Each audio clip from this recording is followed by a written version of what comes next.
Welcome to TV Africa News. Thank you so much for joining us and always being part of us. This is Africa Today. My name is Nahaba Kujura, but first are the headlines.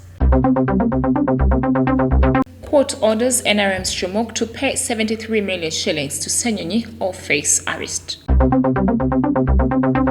The Health Ministry is set to recognize outstanding players in the health sector. Government launches Occupational Safety and Health Management Information System.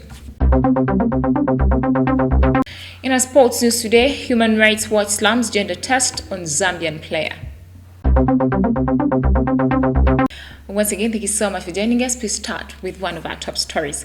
The High Court has issued a warrant of arrest for businessman Mukesh Bubai Shukla, properly known as Shumuk, over failure to pay election petition costs amounting to 73 million shillings to Nakawa West Member of Parliament Joel Senyonyi. Now, the warrant was issued by the Civil Division Registrar Jamson Karimani.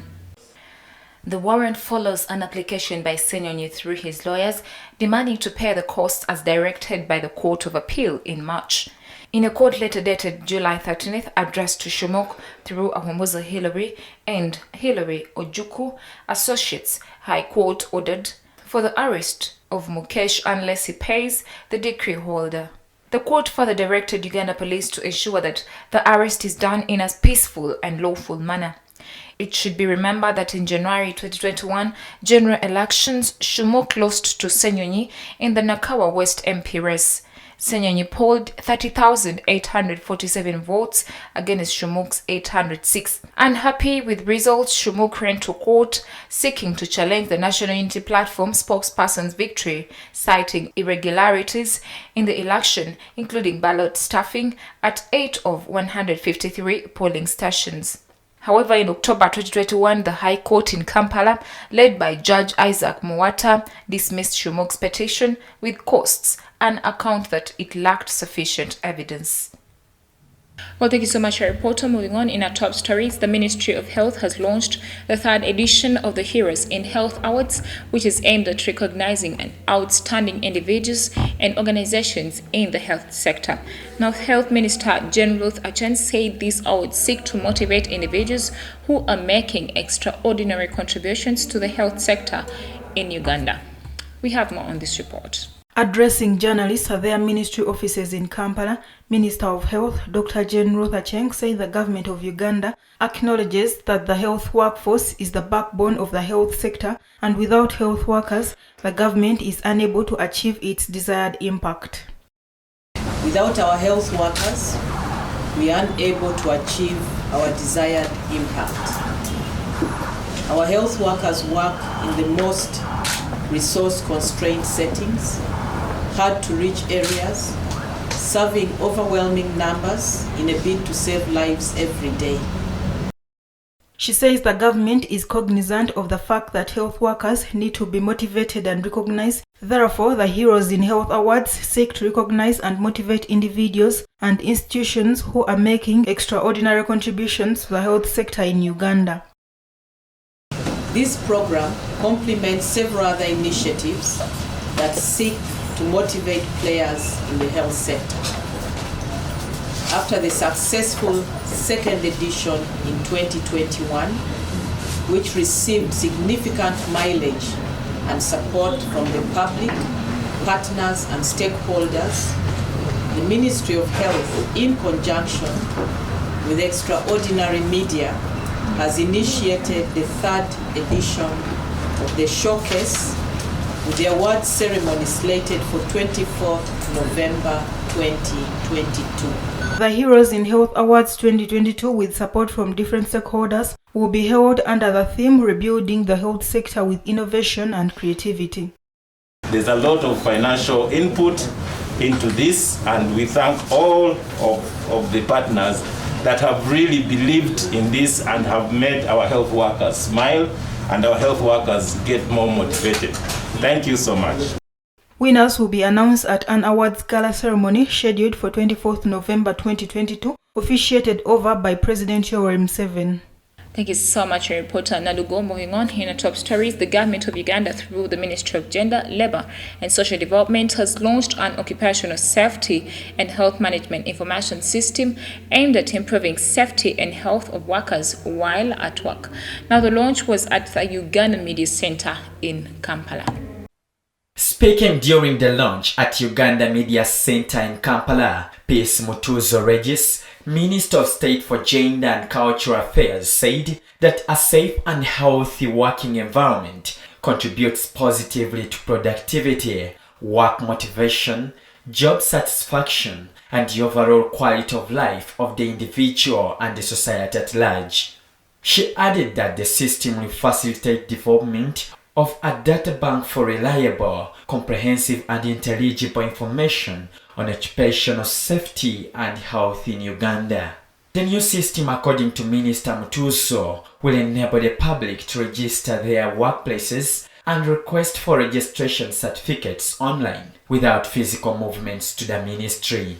The Occupational Safety and Health Act No. 9 of 2006 requires the government to ensure that all public and private workplaces adhere to workplace safety and health standards, but this has been a nightmare for the many of the organizations and factories. Minister Mutuzo lastly revealed that the ministry is to work hand in hand with the Uganda Revenue Authority URA to pressurize the unregistered factories to register with the URA to facilitate information management.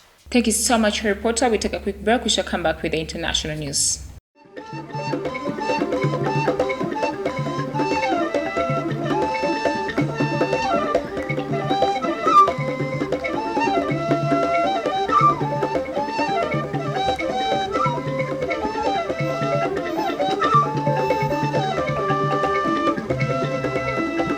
Welcome back from the break. You're still watching TV Africa, the Bright to them. In international news, Kenya's President Uhuru Kenyatta on Thursday rolled out a fresh round of fuel subsidies in a bid to prevent a rise in prices at the pump. Now, the East African nation Kenya over the past years spent over $860 million to subsidize fuel in the face of rising prices in global markets. The Energy and Petroleum Regulatory Authority was expected to further raise fuel prices to a new record high after the Treasury announced that it will gradually withdraw the fuel subsidy to ease pressure on government coffers. But now a litre of petrol will remain at the current price despite the recent rise in the cost of oil. The move eliminates fears of another hike as Kenyans grapple with the rising cost of other essential goods.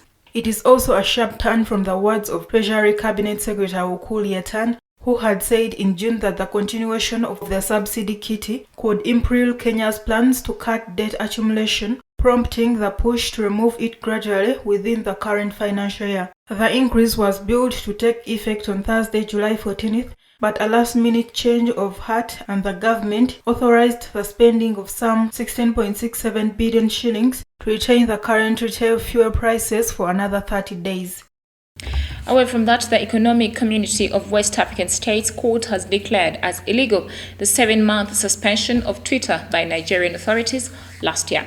After the suspension, Twitter was reauthorized in January 2022 after negotiations between Abuja and the social network. The decision follows a complaint by citizens and human rights organizations in Nigeria against the state filed in July 2021, a month after the ban on the US social network began in Africa's most populous country.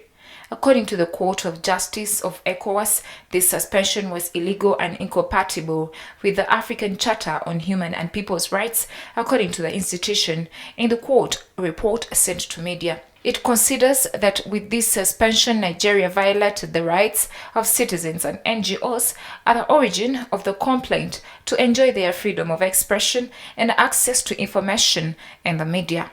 Furthermore, it orders the Nigerian state to ensure that this illegal ban on Twitter is not repeated in the future. The suspension of Twitter came 2 days after the social network deleted a message from President Muhammadu Buhari.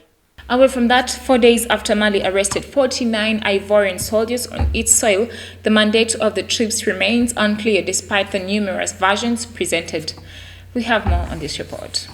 The Chief of Staff of the Armed Forces of Ivory Coast insisted on Wednesday that the men were part of MINUSMA, the UN peacekeeping force in Mali, rebutting a comment by the deputy spokesman for the UN Secretary General. According to Colonel Amandi Mahigozoa, external operational advisor to the Chief of Staff of the Armed Forces of Ivory Coast, in order to support its two contingents that are in the MINUSMA, the Mopoti Company and the Timbuktu Battalion, Ivory Coast needed, after receiving the UN's authorization and following a memorandum of understanding with the company SAS, to install national support element in Bamako, the capital, as a forward logistic base. According to a statement from the Ivory Coast government issued on Tuesday, the soldiers operate under an agreement signed in July 2019 between Ivory Coast and the United Nations, and in accordance with a security and logistical support contract signed with Associate Sahel Aviation Service. If Mali's government said it intends to prosecute the 49 soldiers, officials in Abidjan called on Mali to immediately release them. Following the incident, Mali decided to end the protection activity of the Sahelian aviation services by foreign forces and demand their departure from Malian territory.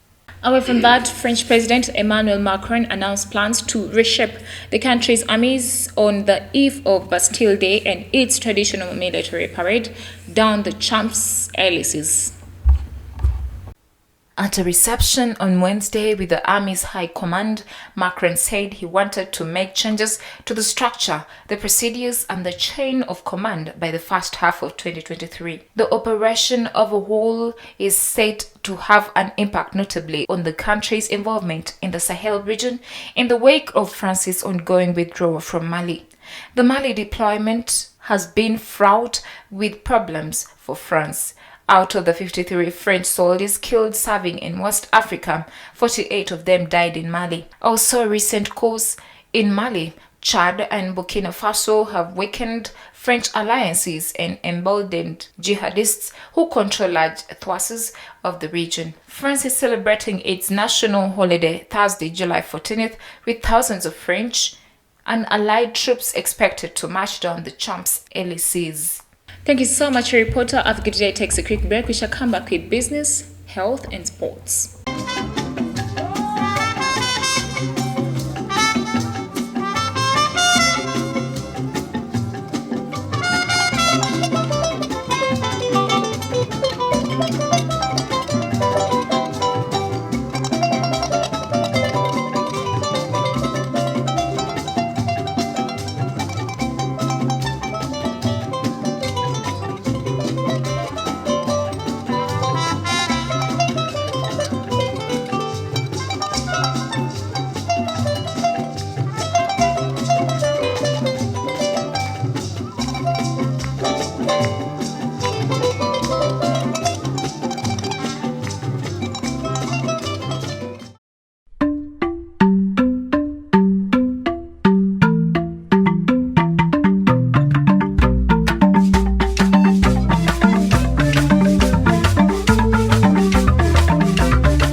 Welcome back from the break. You're still watching TV Africa, the right to know.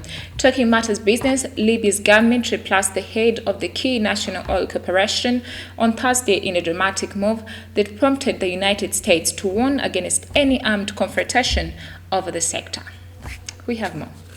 The North African country's vast oil reserves have often been at the heart of political disputes, but the NOC had largely stayed neutral despite years of division since the 2011 toppling of dictator Muammar Gaddafi in a NATO-backed rebellion. However, in a decree made public on Wednesday, the unity government of Abdul Hamid Deiba appointed former central banker Fahat Bendara to replace NOC head and veteran technocrat Mustafa Sanala. On Thursday morning, Bendara took up office at NOC headquarters in Tripoli, where he gave a news conference. He told journalists that it was vitally important under the current conditions that Libya regains its oil and gas export capacity as quickly as possible.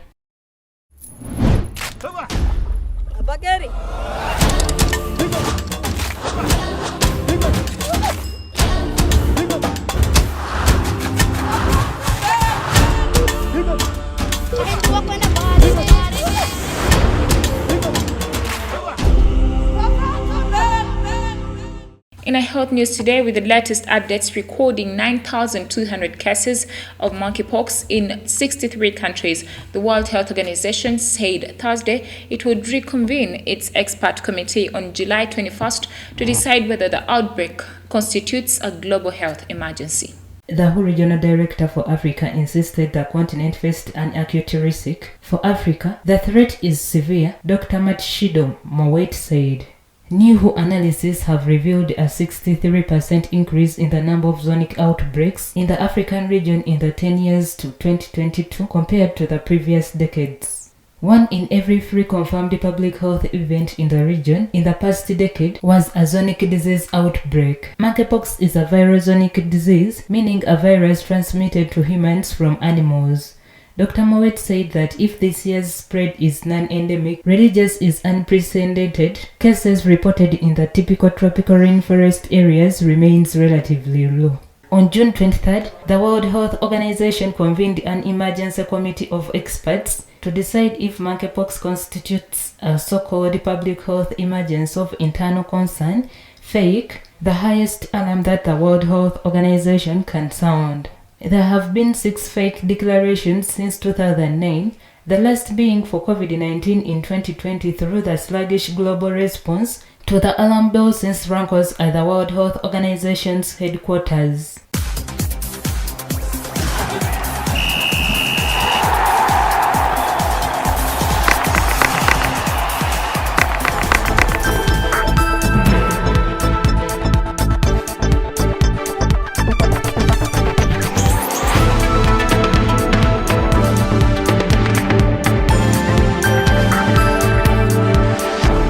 In a sports news today, Human Rights Watch has slammed a gender test performed on a football player for the Zambia women's national team as a violation of her rights. We have more. Barbara Banda was disqualified from the ongoing Women's Cup of Nations in Morocco after the test determined that her testosterone levels were too high to compete as a woman. In a statement on Wednesday, the organization said sex verification procedures backed by global football body FIFA were stigmatizing, stereotyping, and discriminatory. The Confederation of African Football rules compel national football associations to carry out gender tests. Human Rights called on FIFA to scrap the requirement, calling it outdated. Gender tests have especially affected African athletes. South African athlete Caster Semenya has been barred by athletics governing body from her preferred 800 meters distance. Semenya has challenged her ban at the European Court of Human Rights. Last year, 2 Namibian teenagers Christine Mboma and Beatrice Masilinki were forced to step down from the 400 meters weeks before the Tokyo Olympics after they were informed of their elevated testosterone levels. It is at this particular time that I thank you for being with us and always joining us. Don't forget to subscribe to our YouTube channel. We shall keep updating you. It is TV Africa, the right to know.